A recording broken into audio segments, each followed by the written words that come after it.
What's going on, guys? It's Ann and welcome back to the channel. So today we're going to be talking about UFC 280. Not the predictions. The predictions are going to come out next week, but we're going to be talking about the backup fighter for the main event. Obviously, if you guys don't know, it is Alexander Volkanovski. And honestly, I want him to fight. Listen, I know that it's kind of messed up to kind of like hope that somebody pulls out, because at the end of the day, you know, that's going to mess up their money. That's going to mess up their opportunity, like somebody like Makhachev or Oliveira, if they pull out somehow. That sucks for them because, you know, this is a big-time fight. And I'm fine with Oliveira versus Makhachev, by the way. I wouldn't mind this fight, but what intrigues me more, honestly, is Oliveira versus Alexander Volkanovski. I know. Listen, to all the Makhachev fans, this is nothing personal. It's just what I really want. I feel like Alexander Volkanovski coming into this fight as the backup just makes things so much more intriguing. Just because, you know, who knows? You know, anything can happen in the sport. We all saw what happened with Nate Diaz and Khamzat Chimaev. Literally, the whole card got changed because of what happened with Khamzat's, his weight issues, weighing in at 178 pounds, which, by the way, I didn't get to talk about, but I'm going to talk about it briefly. That was just really irresponsible on his end to do that, to come, like, extremely overweight and not make weight. That is just horrible. But, yeah, that's just my quick thoughts. But Alexander Volkanovski, here's the deal. I don't wish anything to happen to either guys. If the fight happens, it happens, and I'm completely okay with it. This is what they're going with. This is the fight that they've been planning for months, for quite a long time. So I'm fine with Makhachev versus Oliveira, but imagine Alexander Volkanovski going up to 155 and challenging for the belt against Charles Oliveira.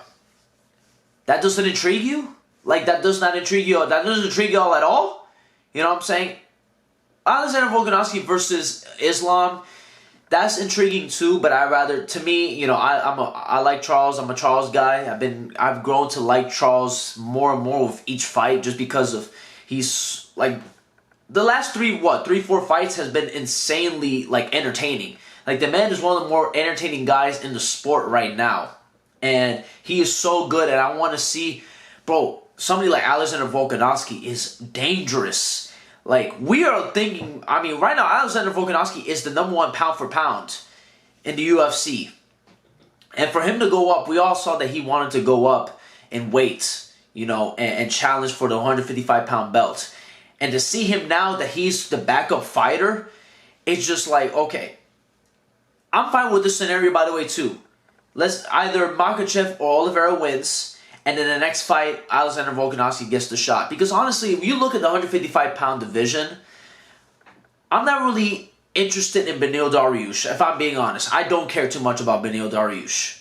Okay? That's just my honest opinion. Obviously, a lot of people are saying Conor. Dude, Conor, bro, let's not even talk about Conor in a title shot, bro. I understand he's the biggest name in the sport, but like, and I'm a huge Conor fan. I love Conor, but he does not deserve a fight with... Let's just be real. He does not deserve a fight against Oliveira or Makhachev or whoever, right? Alexander Volkanovski, to me, makes the most sense. He's already dominated the featherweight division completely. He defeated Max 3 times. He's defeated Korean Zombie, Brian Ortega. I mean, what else do you want him to do? He's already beaten the top guys, and I don't see anybody posing a threat to him in that division. But going to 155...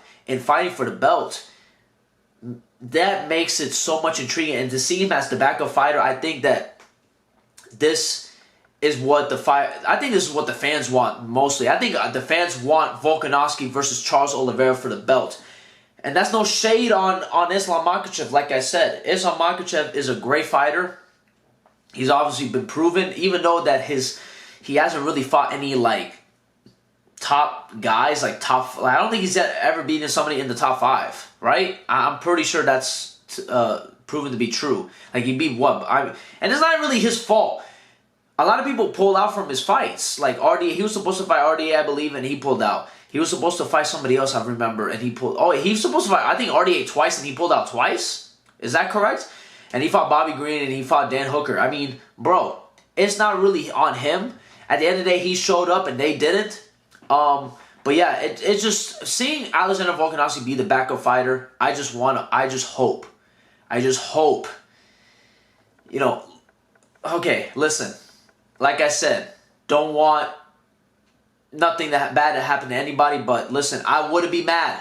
I wouldn't be mad if it's Oliveira versus Alexander Volkanovski, or even hell. I mean, I'd rather see. To me, that's my number one fight. My number two fight is obviously what we have now, and then the third fight will be Volkanovski versus Islam Makhachev. That's like my last. That's like the least interest. But let me know what you guys think about that. And I'll see you guys in another video soon. Peace.